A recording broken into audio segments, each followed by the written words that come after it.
ایک liberal parents ہونے اور مذہبی نقطۂ نظر سے بھی لڑکی کی منشا سب سے اہم ہے. رہی شرمین تو وہ ٹپیکل سسرال میں نہیں رہتی. بہزاد سے اچھا اور کون ہوگا؟ نسرین نے دہائی دی. وہ جو میری بیٹی کے دل کو اچھا لگے گا. اور میاں کے سامنے تو بات ختم ہو گئی تھی، مگر زرین کو دیکھ دیکھ کر ان کے اندر غصے کی ایسی لہریں اٹھتی تھیں کہ بس. انہوں نے باقاعدہ اس کا بائیکاٹ کر دیا، دیکھنا چھوڑ دیا، مخاطب کرنا چھوڑ دیا، بلکہ مخاطب کیے جانے پر جواب دینا بھی. زرین نے مشکل کام کر لیا تھا. اب رہ گیا ماں کو منانا. افطاری سے کچھ دیر پہلے وہ منہ پھلا کر بیٹھی تھی. زرین کے دل کو کچھ ہوا. چلو آج ممی کو منانے کا کام بھی کر لیا جائے. اس نے پیچھے سے آ کر ان کے گلے میں باہیں ڈال دیں. وہ بہت بری طرح چونکی تھیں. زرین نے پہلے ایک گال چوما، پھر دوسرا. اب گھوم کر آگے آ گئی. وہ خود کو چھڑانے لگیں. زرین کی گرفت سخت تھی. نسرین بری طرح جکڑی ہوئی تھی. روزے کی نقاہت اور کچھ اود کر آتا غصہ پتہ نہیں کیسے ان کا ہاتھ اٹھا اور زرین کے گال پر نشان چھوڑتا چلا گیا. زرین ششدر رہ گئی. وہ گال پر ہاتھ رکھے بے یقینی سے پیچھے ہٹتی چلی گئی. نسرین بھی بے ساختہ چونکی. اپنے ہاتھ کو دیکھا. انہوں نے تو کبھی بھی بچپن میں بھی، اس سے پہلے کہ وہ کچھ کہتی یا کرتی. زرین تیزی سے بھاگتی باہر نکل گئی. اس نے باہر نکل کر دھیرے سے اپنا ہاتھ گال سے ہٹایا. شدید ترین بے یقینی. اسے لگا اس کی آنکھیں لبریز ہو رہی ہیں. اسے ایک دم سناٹے اور خاموشی کا سا احساس ہوا. روزہ کھلنے میں بس چند منٹ ہی باقی تھے. اسے اندر واپس جانے میں ڈر سا لگا اور شرمندگی بھی. اس نے لمبے سانس لیے، چہرہ تھپتھپایا، دوپٹے کو اپنے گرد لپیٹا. میں افطاری کرنے آئی ہوں تائی جی. کھلے دروازے سے صرف اس کا چہرہ دکھائی دیا. سنہری آنکھوں میں کچھ سرخی سی تھی اور چہرے پر بشاشت جو اس نے قصدن اور جبرن پیدا کی تھی. سفید دوپٹے کے حالے میں اس کا چہرہ لش لش کر رہا تھا، اور خاص طور پر آنکھیں. نفیسہ بیگم نے سرسری نگاہ دروازے میں روشنیاں پھیلتی دیکھی تھی، اور دوسری نگاہ کلیم کے چہرے پر روشنیوں کا عکس چراغاں بن کر جھلک رہا تھا. آنکھوں میں چھائی اتنے دن کی ایک مایوس ناکام کیفیت کی جگہ نیا رنگ تھا، محبت اور اعتماد. زرین اگلے قدم میں دسترخوان کے عین سامنے بیٹھ چکی تھی. سب دعا کے لیے ہاتھ اٹھائے ہوئے تھے. اس نے بھی ہتھیلیاں سیدھی کی اور آنکھیں موند کر لمبے سانس لیے تھے. وہ بہت ضبط کے باوجود شدید صدمے کے زیر اثر تھی، سو ہونٹ بھی کچھ لرز سے گئے. اس کے چہرے پر معصومیت سی آ رکی تھی. کلیم کو کچھ انہونی کا احساس ہوا. وہ نظریں ہٹا ہی نہ پا رہا تھا. تمہارا وہ دولت مند باپ اتنا بھی نہیں کر سکتا کہ تمہیں ڈھنگ کی افطاری ہی کروا سکے. زرین کی آنکھیں پٹ سے کھلیں. 1000 مرتبہ ہمارے گھر میں بچوں کی ناپسندیدہ چیزیں بھی بنی، مگر صبر شکر کر کے کھائیں. کبھی کسی کے گھر سالن مانگنے یا لنچ ڈنر کرنے نہیں پہنچے. امی کیا کہہ رہی ہیں آپ؟ عرشیہ، ادیبہ اور زعیم کے ہاتھوں کے طوطے اڑ گئے. وہ شدید ترین بے یقینی سے ماں کو دیکھ رہے تھے. زرین گڑبڑا گئی. بیٹھے بیٹھے کچھ پیچھے کھسکی. اس کی آنکھیں پانیوں سے بھر گئیں. اس نے نفیسہ بیگم کے پتھر چہرے کو دیکھا. وہ کھڑی ہو گئی تھی. ممی نے مجھے تھپڑ مارا، ادھر یہاں.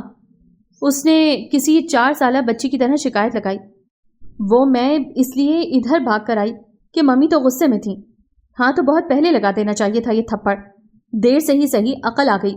اور ادھر کس لیے؟ کیا ہم گال سہلائیں گے یا گود میں لے کر پچکاریں گے؟ چلو بھاگو ادھر سے. جو نافرمانیاں اور منمانیاں ادھر کرتی پھرتی ہو، میرے گھر میں اس کی گنجائش نہیں ہے. میرے گھر میں میری ہی چلتی رہی ہے اور چلے گی. انہوں نے سینہ ٹھونک کر کہا. چاروں اولادیں بے یقینی اور صدمے کی انتہا پر تھیں، اور تم سب کیا پتھر کے ہو گئے ہو؟ چلو دعا مانگو. اپنی اولاد کو ڈپٹ کر وہ خود بھی چہرے کے آگے ہاتھ پھیلا کر بیٹھ گئیں. سب نے ماں کو دیکھا اور پھر زرین کو، جس کی سنہری آنکھیں لبالب بھری تھیں. وہ الٹے قدموں پیچھے ہوئی تھی. دروازے پر پہنچی تو منہ پر بے ساختہ ہاتھ رکھ لیے تھے. وہ ننگے پیر بھاگی تھی. کلیم ششدر رہ گیا تھا، اور سب بھی. روزہ کھولنا تو دور کی بات، منہ تک نہیں کھل رہا تھا، اور اس میں کھجور ہی رکھ لی جاتی. تبصرے تجزیے سے قطع نظر اس وقت سب کی قوت گویائی سلب ہو گئی تھی. کسی اور نے بھی اس منظر کو بہت حیرت اور بے یقینی اور شدید دکھ سے دیکھا تھا. سارے گھر پر ایک موت کا سا سکوت تھا. نفیسہ بیگم کے اندر کیا چل رہا تھا خبر نہیں. وہ زندگی بھر ایک کار گزار عورت رہی تھیں. ان کے قدم حسب معمول متحرک تھے اور آواز سارے گھر میں گونجتی رہی تھی. اگلے دن کی افطاری بھی حسب معمول اہتمام کے ساتھ دسترخوان پر سجی تھی، اور خاموشی پچھلے روز سے بڑھ کر. نعیم صاحب تو کل دسترخوان پر نہیں تھے، مگر وہ بھی بے حد خاموش تھے. روزے کی نقاہت سبب ہو گئی تھی. نفیسہ بیگم نے کھجور منہ میں رکھ کر پانی کا گلاس پکڑا ہی تھا. نفیسہ ذرا 1 منٹ میرے ساتھ آؤ. نعیم صاحب کا جملہ حیران کن تھا. اس وقت کہاں جانا تھا؟ اس وقت؟ نفیسہ بیگم نے ازحد حیرت سے دوبارہ سننا چاہا. ہاں ابھی اور اسی وقت. وہ کھڑے ہو چکے تھے. نفیسہ کے لیے ان کے لہجے کا ٹھہراؤ اور قطعیت حیران کن تھی. وہ کسی معمول کی طرح پیچھے ہٹی تھی. وہ انہیں لیے ڈرائنگ روم کے اندر چلے گئے۔ کھڑکی کا پٹ ہلکا سا کھلا تھا اور ہوا سے پردہ ہل رہا تھا۔ ذرا یہاں سے جھانکو، اپنے قریب بلا کر کہا۔ نفیسہ کسی قدر تیزی اور سہم کے ساتھ کھڑکی تک آئیں۔ باہر ہرا بھرا لان تھا، شام کا سناٹا، ایک مقدس پاکیزہ سی فضا، خوشبو، نکھرا ستھرا گرد و پیش۔ ان کی سوالیہ نگاہیں نعیم صاحب کے چہرے پر ٹھہریں۔ نگاہوں میں سوال تھا، کیا دیکھوں، کیا ہے یہاں؟ دوبارہ دیکھو اور غور سے دیکھو، انہوں نے بڑھاوا دیا۔ نفیسہ چونک کر کسی قدر تجسس سے اس بار کھڑکی کی جانب گھومی اور تبھی انہوں نے دیکھا، اور غور کرنے سے پہلے ہی دل کو کچھ ہوا تھا۔ انہوں نے نسرین اور فہیم کو کہیں جاتے دیکھا۔ آوازوں سے پتہ چلا وہ کسی افطاری میں شرکت کی غرض سے روانہ ہوئے تھے۔ تو کیا زرین ہمراہ نہیں تھی؟ شام کے ملگجے اندھیرے نے ایک عجب اداسی سی پھیلا رکھی تھی۔ موسم پہلے ہی کچھ بادلوں والا تھا۔ خاموشی اداسی کو اور گہرا کر رہی تھی۔ وہ اپنے لان کے سنگی بینچ پر پیر لٹکائے بیٹھی تھی۔ گود میں ایک پلیٹ رکھی تھی، زمین پر پانی کی بوتل پڑی تھی۔ وہ جیسے ایک سکوت میں گھری ہوئی تھی۔ اس کی نظریں کبھی پودوں پر جا رکتیں، کبھی پنجروں پر ٹہرتیں۔ اس نے ایک بار بھی پلٹ کے اندر موجود چیزوں کو دیکھا نہیں تھا۔ منہ خالی ہو جاتا تو ہاتھ مشینی انداز میں پلیٹ پر جھک جاتا۔ منہ میں جو مرضی چلا جائے، پیٹ ہی تو بھرنا ہے۔ میرا خیال تھا تمہارا صرف ہاتھ تنگ ہے، مگر تمہارا دل اتنا تنگ ہوگا میں نے کبھی خواب میں بھی نہیں سوچا۔ نفیسہ بیگم بری طرح چونکی۔ تمہاری کفایت یاری سلیقہ مندی طور طریقے نے میری زندگی میں کبھی کوئی تنگی نہ رکھی، مگر تمہارا دل اتنی کم گنجائش رکھتا ہے، اس بات نے میرا دل بند کر دیا نفیسہ۔ میں سمجھی نہیں۔ میں بھی نہیں سمجھا۔ کل شام سے اب تک حلق میں کچھ اٹک گیا ہے، سانس تک نہیں آ رہی۔ کوئی بیٹیوں کے ساتھ ایسے کرتا ہے؟ ان کا لہجہ دکھ سے چور چور ہو گیا تھا۔ تو کیا کل شام نعیم نے سب سن لیا تھا؟ نفیسہ بیگم کی ہتھیلیوں سے پسینہ چھوٹا۔ میں نے اسے خدا نہ خواستہ افطاری یا کھانے پینے سے نہیں ٹوکا تھا، بس غصہ شدید ترین آیا تو منہ سے نکل گیا۔ مجھے بہت شرمندگی ہے۔ نفیسہ کے چہرے پر سچائی تھی، بس ایک دم غصہ۔ وہ صرف افطاری کرنے تھوڑی آئی تھی، اس نے بہزاد کے لیے منع کر دیا۔ کلیم کی آنکھوں میں نے بغاوت دیکھی تھی اور میرا دکھ اور چڑھ گیا۔ تم جانتی ہو کہ وہ صرف افطاری کرنے نہیں آئی تھی، نعیم صاحب نے جتا دیا۔ اسی پل دروازہ کھلا، کلیم اندر داخل ہوا۔ ابا، سب خیریت ہے نا؟ اس نے دونوں کے چہرے ٹٹولے۔ ہاں، بیٹھو تم۔ فرما برداری اچھی چیز ہے اور تمہاری ماں خوش قسمت ہے کہ تم نے فرما برداری کی لاج رکھی، لیکن تم نے تو اور بھی وعدے کیے تھے نا؟ کلیم نے کچھ الجھ کر دیکھا۔ میں جواب چاہتا ہوں۔ کچھ نہیں ابا، کوئی وعدہ نہیں، وہ ماں کی جانب دیکھ کر بولا۔ وعدہ توڑنے پر جنت ہاتھ سے نہیں جاتی ابا، اور اب جنت کو کون چھوڑے؟ بھلے زندگی جہنم میں گزرے۔ ابا نے ترنت کہا۔ ابا اتنا لمبا جہنم نہیں ہوگا، 40-50 سال بعد رہائی مل جائے گی، ابدی زندگی ماں کی اطاعت کر کے جنت مل جائے گی نا۔ نفیسہ بیگم نے بات کو سمجھا تو دہل کر اس کی صورت دیکھی۔ تو تم فیصلہ کر چکے ہو؟ فیصلہ تو امی نے کیا ہے ابا، میں نے تو سر ہلایا ہے۔ بس مجھے حیرت ہے کہ انہیں زرین سے اتنی سخت نفرت کیوں ہو گئی۔ اس کے انداز میں الجھن سی تھی۔ نفرت انہیں زرین سے نہیں، نسرین سے ہے۔ انہیں اپنی بہن کو دیورانی بنانا تھا نا۔ فہیم نے صاف انکار کر کے نسرین کو بیاہ لیا۔ اب یہ اصل چاہتی ہیں۔ کلیم بری طرح چونکا۔ اتنی روایتی گھسی پٹی بیک گراؤنڈ سٹوری وہ بہن کی جگہ آئی۔ تعلیم اور شکل و صورت میں ان سے اور تمہاری خالہ سے 1000 گنا اچھی۔ عداوت کا دروازہ انہوں نے کھولا تھا۔ نسرین کو رستہ بنانے میں کوئی مشکل نہ ہوئی، اور اب وہ رستہ اتنا خاردار ہے کہ دونوں کی انا زخمی ہوتی ہے گزرتے ہوئے۔ کلیم صوفے پر بیٹھ گیا۔ آؤ ذرا دیکھتے ہیں وہ ایسا کون سا سونا چاندی کھا رہی ہے جو تم اسے نہیں دے سکتی تھی۔ نعیم صاحب نے نفیسہ کا ہاتھ تھام لیا۔ وہ گھسٹتی ہوئی چلی تھی۔ عرشیہ، ادیبہ اور زعیم نے ازحد حیرانی سے اس منظر کو دیکھا۔ نعیم صاحب نے کہا، کچھ نہیں ہوا ہے، تم سب افطاری کرو، ہم آتے ہیں۔ زرین نے نگاہ اٹھا کر فردن فردن دونوں کے چہرے دیکھے۔ اس کے چہرے پر حیرانی، شرمندگی اور ہلکا سا خوف آ گیا۔ اس نے اپنی بھری پلیٹ کو بغور دیکھا۔ میری ممی نے آج مجھے ساری روزے والی چیزیں بنوا دیں۔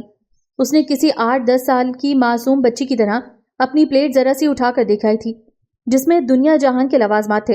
ایک دوسری پلیٹ سائڈ پر ہی دھری تھی، مگر دونوں لبریز تھیں، تو وہ اتنی دیر سے کیا کھا رہی تھی؟ یوں ہی ٹونگے مار رہی تھی۔ نفیسہ بیگم کا دل نچڑ گیا۔ کہتے ہیں لمحہ ہوتا ہے کسی بھی شے کا، دل پگلنے کا بھی ایک وقت ہوتا ہے۔ وہ تیزی سے واپس پلٹی۔ دسترخوان ہنوس تھا، کلیم نہیں تھا۔ وہ ڈرائنگ روم میں آئیں تو وہ اسی طرح صوفے پر ٹکا تھا۔ تم ابھی تک یہاں ہو، افطاری نہیں کی؟ آؤ جلدی۔ وہ واپس مڑی۔ امی، کلیم نے پکارا۔ وہ چونک کر مڑی۔ میرا خیال تھا آپ سب سے زیادہ پیار مجھ سے کرتی ہیں. میں نے سنا تھا بہت دعاؤں کے بعد آپ کو اولاد ملی، اور پھر بیٹا یعنی میں. آپ نے اولاد کیوں مانگی جب آپ کو اصل محبت خالہ سے تھی؟ آپ نے اس لیے مجھے مانگا تھا کہ خالہ کے دکھ کا مداوع کر سکیں. میں ایسے ہی کہتا رہا، میں اپنی امی کا لاڈلا ہوں. نفیسہ بیگم کا دل بیٹھنے لگا. کلیم کے لہجے کی ہار اور دکھ. کلیم کمرے سے نکل گیا تو وہ وہیں صوفے پر بیٹھ گئیں. زرین نے کتنی معصومیت سے جتایا تھا، میری ممی نے میری پسند کی سب چیزیں بنا دی ہیں. لہجے میں مان غرور کی جھلک تھی. اس کی ممی اس کے لیے سب کر سکتی ہیں، کیا کلیم کے لہجے میں وہ یہ غرور آمیز خوشی دیکھ سکیں گی؟ کتنی نفرت کی تھی نسرین سے. یتیمے میں پلی بہن اگر فہیم سے بیاہ دی جاتی تو عیش کرتی. عیش تو وہ اب بھی کر رہی ہے. اسے زمیندار ملا، وہ کون سی ناآسودہ رہی. اور وہ فون پر ہر بار کہتی تھی، آپا آپ نے رشتہ لینا ہے تو بات ڈال دیں. سائمہ کے چاچے تائے اور پھپھیاں میرے منہ بیٹھی ہیں. تو پھر وہ کس لیے ایک بے حد فالتو بات کو فساد بنا کر کھڑی تھیں؟ اب آپ آ جائیں افطاری کرنے. کلیم انہیں لینے آ گیا. تم کرو، میں آتی ہوں. جب تک آپ نہیں کریں گی میں کچھ نہیں کھاؤں گا. وہ ضدی لہجے میں کھڑا تھا. اپنے ابا کو بلا لو، انہوں نے بھی تو. انہیں آپ کی کیا فکر، کھا رہے ہیں اپنی بھتیجی کے ساتھ مزیدار پکوان. کلیم نے ذرا سا آگے ہو کر جھانکا. نفیسہ بھی آگے ہوئی. شام کے بلب روشن ہو چکے تھے. نعیم صاحب کا ہاتھ زرین کے شانے پر دھرا تھا. دونوں بہت خوش اور مطمئن نظر آ رہے تھے. زرین کے اداس چہرے اور موتی آنکھوں میں چمک سی تھی. اللہ جانے نعیم صاحب کون سے دل فریب قصے سنا رہے تھے. نفیسہ نے پہلی بار نعیم صاحب کے چہرے کے رنگ بھی دیکھے تھے. اتنی شفقت اور اتنی محبت. انہیں سائمہ سے اتنی محبت تو کبھی محسوس نہیں ہوئی تھی. میں کسی کو دسترخوان سے اٹھانے جیسا گناہ نہیں کر سکتی کبھی بھی. بس مجھے ایک دم ہی شدید غصہ آ گیا تھا. سحری کے بعد سپارہ پڑھنے میں ہی دھیان نہیں لگا پا رہی تھیں، اور زندگی میں نعیم صاحب نے کبھی انہیں ان کے کسی عمل پر ٹوکا نہیں تھا. اونچی آواز میں بات تو درکنار، ذرا سی خفگی بھری نگاہ بھی نہ ڈالی تھی. اور کل ان کے لہجے کا دکھ، افسوس، حیرانی اور ناراضی. انہوں نے افطاری زرین کے ساتھ کھائی اور وہیں سے مسجد نماز کے لیے گئے تو پھر تراویح کے بعد ہی لوٹے اور کسی سے بھی بات کے بغیر سو گئے. سحری میں بھی ان کی چپ نے سب کی بولتی بند رکھی. قرآن جزدان میں لپیٹتی دبے قدموں بیڈ روم میں آئیں. نعیم صاحب سحری کے بعد 8 بجے تک سوتے تھے، مگر اس وقت وہ تکیوں کو پشت سے لگائے خاموش بیٹھے تھے. انہیں ایک سرسری نگاہ دیکھ کر دوبارہ کہیں کھو گئے. شوہر سے معذرت تو کرنی ہی تھی. میں نے تو صرف اپنی بہن سے وعدہ کیا تھا. بس یہی کہہ سکیں. نعیم صاحب نے نظریں ان کی جانب گھمائیں. بڑھاپے میں نافرمان اولاد ایسے ہے جیسے کسی کی تیار کھڑی فصل کو آگ لگ جائے. اور آپ سے زیادہ کون سمجھے گا کہ فصل تیار کرنے میں کتنے دن رات لگتے ہیں. ان کے سادہ سے جملے میں ساری حکایت تھی اور لہجہ اذیت سے پر. آپ کو تو خوش ہونا چاہیے، بیٹا فرما بردار ہے. وہ آپ کے کہے پر منوعن عمل کرے گا. مگر کیا آپ نے سوچا کہ آپ کسے شکست سے دوچار کر رہی ہیں؟ میں نفیسہ بیگم کو اپنا حلق خشک ہوتا محسوس ہوا تھا. میں نسرین کو پسند نہیں کرتی، مگر وہ نہ ہوتی تو. نفیسہ، نعیم صاحب ذرا تیزی سے بولے. اگر خدا نہ خواستہ آپ کی بہن ناکام اور نامراد زندگی گزار رہی ہوتی تو میں آپ کے عناد بغض کو درست مان لیتا، مگر وہ تو ماشاءاللہ اب سب بہن بھائیوں سے زیادہ خوشحال خود کفیل زندگی گزار رہی ہے. سب سے اہم بات، ہم نے کون سی کوئی باقاعدہ بات رکھی تھی؟ آپ کا ارادہ تھا بس، اور وہ اپنے منہ سے کہہ رہی ہے کہ آپا کرنا ہے تو کر لو. میرے سسرال والے شگن ہاتھ میں لیے کھڑے ہیں. یا تو وہ مجبور و بےکس لڑکی ہوتی یا رشتوں کا کال ہوتا، جبکہ ایسا ویسا کچھ بھی نہیں. اور رہی نسرین، آپ برا مانیں یا بھلا، نسرین نے ہمیشہ ریاکشن دیے ہیں. ابتدا آپ ہی کی جانب سے رہی ہمیشہ. اور آپ کیا سمجھ رہی ہیں؟ آپ نسرین کو پچھاڑ رہی ہیں اس کی بیٹی کو ریجیکٹ کر کے؟ وہ ذرا سا رک کر استہزائیہ ہنسے. نفیسہ نے اچنبے سے ان کی مسکراہٹ کو دیکھا. نسرین کو شکست تب ہوتی جب وہ خود کلیم کی طلبگار ہوتی. اس کے تو شاید فرشتے بھی لا علم ہیں کہ آپ اسے حریف مان کر کیسی ساز باز کرتی ہیں. نسرین کو آپ کی سوچ، آپ کی نفرت محبت سے کوئی سروکار نہیں.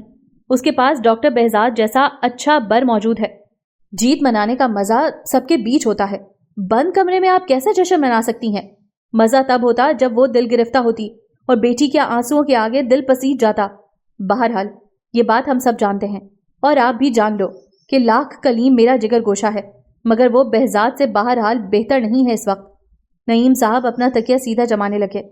وہ اب لیٹنا چاہ رہے تھے. آپ گراؤنڈ میں اکیلی کھیل رہی ہیں، خود ہی جیت رہی ہیں، خود ہی تالیاں پیٹیں گی. خالی گراؤنڈ میں جیت کا جشن منائیے. جتنا پیار آپ کو اپنی بھتیجی پر آ رہا ہے اتنا ہی مجھے اپنی بھانجی سے. نفیسہ بیگم اتنے کھرے دو ٹوک جملے سن کر ششدر تھیں، ایک دم بول اٹھیں۔ نعیم صاحب ایک بار تازہ دم ہو کر بیٹھے۔ مجھے بھتیجی ہمیشہ کی پیاری ہے نفیسہ، آپ نے زندگی میں ہر کام میں جمع تفریق کی، جوڑ توڑ کی ماہر ہونا۔ اگر میں بھی کچھ جوڑ توڑ کروں تو؟ فہیم میرا لاڈلا چھوٹا بھائی شرمین کو بیاہ چکا ہے، زرین شاید ملک سے باہر چلی جائے، بڈھا بڑھیا اکیلے ہی گھر میں رہیں گے، بھاں بھاں کرتا گھر۔ زرین ہماری بہو ہوگی تو ماں باپ کے سامنے رہے گی، نانا نانی نواسوں نواسیوں سے دل بہلائیں گے۔ سچ کہوں بھائی کے اتنے بڑے گھر میں پھیل جانے والا سناٹا ابھی سے ہولاتا ہے۔ بہزاد بہت اچھا ہوگا، خاور اچھا ہے، لیکن وہ دونوں کلیم کبھی نہیں ہو سکتے، اور یہ مجھے کسی نے کہا نہیں ہے، یہ جوڑ توڑ میں نے خود کیا ہے۔ فہیم بیمار ہوتا ہے تو زرین بھاگتی ہوئی آتی ہے، جب یہاں ہوگی نہیں تو کیسے بھاگتی آئے گی؟ ہمیں خبر ہونے تک تو بڈھا بڑھیا نے گل سڑ جانا ہے۔ ان کا لہجہ بھرا گیا اور نمی کی چادر آنکھ کے آگے تن گئی۔ ضبط اب محال تھا، وہ ایک دم گرنے کے سے انداز میں لیٹ گئے۔ نفیسہ کو سکتہ ہو گیا۔ زرین کی منگنی عید کے دن شام کو رکھی گئی۔ عرشیہ اریبہ زعیم کا جوش و خروش عروج پر تھا۔ چچا کے گھر 100 کام تھے اور کلیم بچپن سے کام نمٹانے جایا ہی کرتا تھا، سو اب بھی مصروف تھا۔ شام ہوتے ہی برقی کمکموں سے زرین کا گھر جگمگانے لگا۔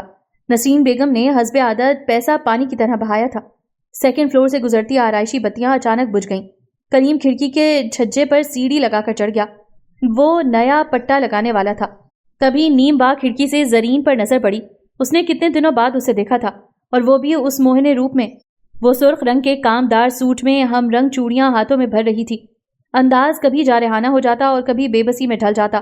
زرین نے یک دم نگاہ اٹھائی تو آئینے میں کلیم پر نظر پڑی۔ زرین بے ساختہ چوڑیاں چھوڑ کر کھڑکی تک آ گئی۔ اس کی سنہری آنکھوں میں سرخی نمایاں تھی۔ تم یہاں کیا کر رہے ہو؟ اس نے اپنی حیران آواز کو مدھم رکھنے کی سعی کی۔ میں وہ کچھ نہیں، کلیم ہکلایا۔ تمہیں کچھ؟ زرین کا چہرہ اتر گیا، لہجے میں افسردگی گھل گئی۔ میری مان لیتے تو آج سیدھے رستے سے اندر آتے، اس طرح کھڑکی سے ٹنگ کر تو نہیں، میں تو وہ یہ قمقمے کا پٹا باندھنے لگا تھا۔ ادھر تم پر نگاہ پڑی تو بس۔ وہ ایک بار پھر وارفتگی سے اسے دیکھنے لگا۔ یہی ہونا تھا کلیم، اور یہی ہونا چاہیے تھا۔ ناکام عاشق ہمیشہ محبوب کی بارات پر کرسیاں لگاتے ہیں، دیگیں دھوتے ہیں، اور قورمے کی پیاز کاٹنے کے بہانے آنسو بہاتے ہیں۔ تم بھی تو جھٹ پٹ راضی ہو گئیں۔ کلیم تانا دینے سے نہ چکا۔ میرے بچے تمہیں ماموں کہیں گے کلیم۔ وہ کسی اور ہی دنیا میں تھی۔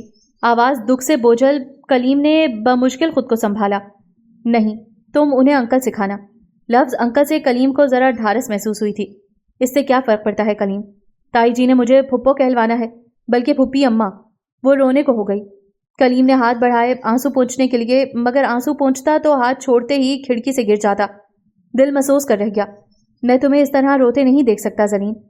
تو اب تم میری طرف دیکھو بھی مت، بلکہ کبھی مت دیکھنا۔ زرین رو ہی دی۔ میں اب پرائی امانت ہوں کلیم۔ ایسا مت کہو زرین، نہ کہنے سے حقیقت بدلتی نہیں ہے۔ اس نے رخ پھیر لیا۔ ایسے منہ تو نہ موڑو۔ کلیم نے بے ساختہ دونوں ہاتھ بڑھائے تھے، یہ سوچے بنا کہ کھڑا کہاں ہے، اور پھر وہی ہوا جو سب سوچ سکتے تھے، چاروں شانے چت۔ زرین صوفے پر دلہن کے روپ میں بیٹھی تھی۔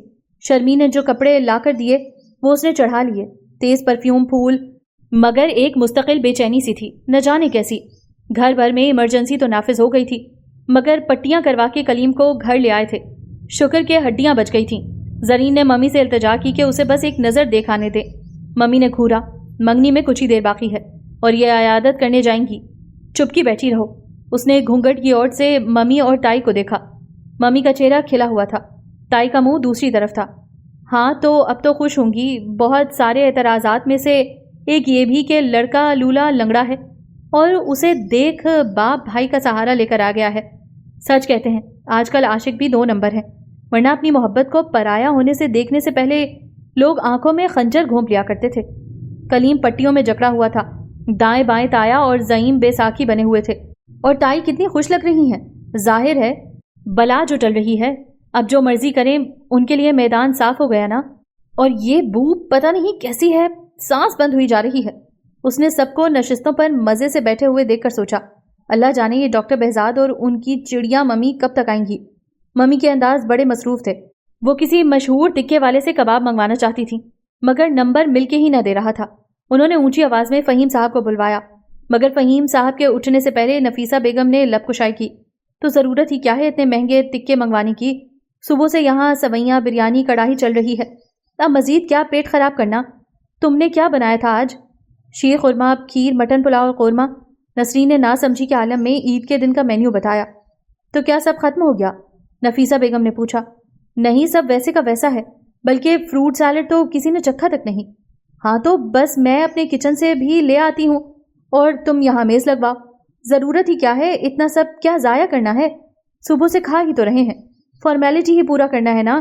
نفیسہ بیگم کا انداز دو ٹوک تھا۔ نسرین نے کچھ حیرت سے فہیم صاحب کو اور نعیم صاحب کو دیکھا۔ دونوں بھائی ایک ہی صوفے پر تھے اور بڑے خوش نظر آتے تھے۔ آنکھ کے اشارے سے مان لینے کی تاکید کی۔ زرین، وہ حیرت سے بے ہوش ہوتے بچی جب ممی نے فون رکھ دیا۔ نفیسہ عرشیہ کے ہمراہ اپنے گھر روانہ ہوئیں اور تھوڑی دیر بعد ان کے لائے سامان سے ٹیبل سجنا شروع ہو گئی۔ نسرین نے بھی یہی کیا۔ ممی نے تائی جی کی بات مان لی، اور وہ بھی اتنی آسانی سے، اور وہ بھی اپنے گھر کے فنکشن میں۔ یا اللہ، یہ ماجرا کیا ہے؟ اور وہ چڑیا آنٹی کہاں رہ گئیں؟ وہ ہر آہٹ پر دروازے کو دیکھتی تھی۔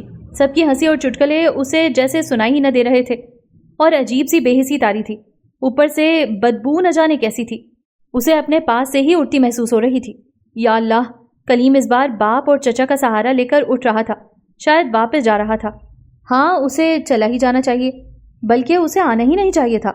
اس نے کڑ کر سوچا، مگر ساتھ ہی رونا آ گیا۔ اس نے سر جھکا کر سختی سے آنکھیں مچ لیں۔ سب کبوتر کو بزدلی کا تانا دیتے ہیں کہ بلی کو دیکھ کر آنکھیں بند کر لیتا ہے، مگر آج پتہ لگا آنکھیں بند کر لینے سے کتنا سکون، کتنی بے فکری میسر آتی ہے، خواہ پل بھر کی۔ اس نے آج خود کو کبوتر کی جگہ سوچا تو حکمت جانی۔ ایک بدبو سی مسلسل پتہ نہیں کہاں سے آ رہی تھی۔ بھن بھناہٹ والا شور و غل میں بدلا۔ اس نے اپنی آنکھیں اور میچیں۔ چلیں، رسم شروع کریں بھائی۔ یہ شرمین کی آواز تھی۔ وہ 3 سیٹر پر برا جمان تھی۔ اچانک ہی جگہ تنگ ہونے کا احساس ہونے لگا۔ سبھی جیسے صوفے پر بیٹھ جانا چاہتے تھے۔ انگوٹھی کون پہنائے گا؟ یہ ادیبہ باجی کی آواز تھی۔ ماڈرن زمانہ ہے، لڑکا ہی پہنا دے۔ تائی کی آواز میں کتنا جوش و خروش تھا۔ لڑکے نے اپنے دونوں ہاتھ دیکھے، ناخن تک پٹی بندھی تھی۔ ابا، آپ پہنا دیں، وہ منمنایا۔ لو جی، کیا میری منگنی ہے؟ صاف انکار۔ میں پہنا دوں بھائی، جب سے آپ کو چوٹ لگی ہے سارے کام میں ہی کر کے دے رہا ہوں، میں اب بھی آپ کی ہیلپ کر سکتا ہوں۔ یہ بے حد شوق آواز زرین کی تھی۔ زرین نے نہ سمجھی کے عالم میں آنکھیں کھولیں۔ اس کے دائیں جانب نفیسہ تائی تھیں اور بائیں جانب پلاسٹر لگی ٹانگ والا وہ کلیم ہی تھا۔ تو چڑیا آنٹی کہاں ہیں؟ اسے انہونی کا احساس ہوا تو گھونگھٹ الٹ دیا۔ کلیم کا انگوٹھی بڑھاتا ہاتھ رک گیا، مگر تب تک نفیسہ تائی اس کا ہاتھ ہوا میں اٹھا کر کلیم تک پہنچا چکی تھیں۔ کلیم نے آہ واہ کرتے ہوئے انگوٹھی اس کی انگلی میں ڈال دی۔ مبارک سلامت کا شور۔ زعیم نے فوراً کھڑے ہو کر رقص شروع کر دیا تھا۔ بہنیں تالیاں پیٹ رہی تھیں۔ زرین کا دوپٹہ شانے پر گرا تھا۔ وہ حیرت سے ہوش و حواس کھو رہی تھی، تو باقی سب خوشی اور جوش سے۔ اس نے کلیم کا چہرہ دیکھنے کی صحیح کی، مگر ڈاکٹر نے سر کی پٹی گویا آنکھوں تک لپیٹ دی تھی۔ چہرے پر سوجن بھی تھی۔ اس نے نگاہیں اٹھا کر ماں باپ اور دیگر کو دیکھا۔ نسرین کے چہرے پر مسکراہٹ اور مان تھا، محبت بھی۔ وہ انگوٹھی کی ڈبیا کھول رہی تھی۔ پہناؤ اسے انگوٹھی، انہوں نے بڑھاوا دیا۔ زرین جیسے کسی ٹرانس میں تھی۔ اس نے انگوٹھی لے لی۔ کلیم نے ابا اور چچا کے ٹھوکوں پر دونوں ہاتھ بڑھا دیے۔ کوئی انگلی خالی نہیں تھی۔ عید کی چھٹی کے باعث پٹی کسی اناڑی ڈاکٹر نے کی تھی۔ یہ تو مسئلہ ہو گیا۔ سب ہم آواز بولے، لو، خواہ مسئلہ، مجھے پہنا دیں، آخر میں بھائی ہوں۔ زعیم ایک بار پھر دھب سے اس کے آگے 2 زانو ہوا۔ سب نے اسے گھورا تو مصنوعی سٹ پٹاہٹ سے بولا، میرا مطلب ہے مشکل میں بھائی ہی بھائی کے کام آتا ہے۔ اپنے پاس رکھو اپنی ہمدردی، میں کل پرسوں آ کر پہن لوں گا، کلیم نے تیزی سے کہہ دیا۔ چلو یہ بھی ٹھیک ہے۔ نسرین نے انگوٹھی دوبارہ بند کر دی۔ اب سب گلے مل رہے تھے، نسرین اور تائی بھی۔ زرین نے حیرت سے سب کو دیکھا اور اپنے ہاتھ کی انگوٹھی کو۔ یہ بہت پرانے ڈیزائن کی انگوٹھی تھی۔ میں تمہیں نئی والی بھی بنوا دوں گا۔ کلیم اس کا چہرہ پڑھنا جانتا تھا۔ یہ سب کیا ہے کلیم؟ وہ چلا اٹھی۔ سبھی متوجہ ہوئے۔ یہ ضرب کلیم ہے زرین۔ کلیم نے سب کے متوجہ ہونے پر آواز ہلکی رکھی، مگر نعیم صاحب نے سن لیا۔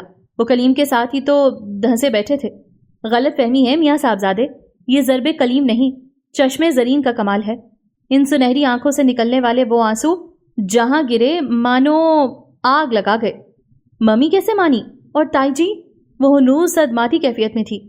بات یہ ہے کہ نعیم صاحب نے سرگوشی کے انداز میں راز کی بات بتائی، لیکن پھر بھی وہ وہیں اٹکی تھی بات یہ ہے کہ نعیم صاحب کچھ بتانے کے لیے آگے جھکے۔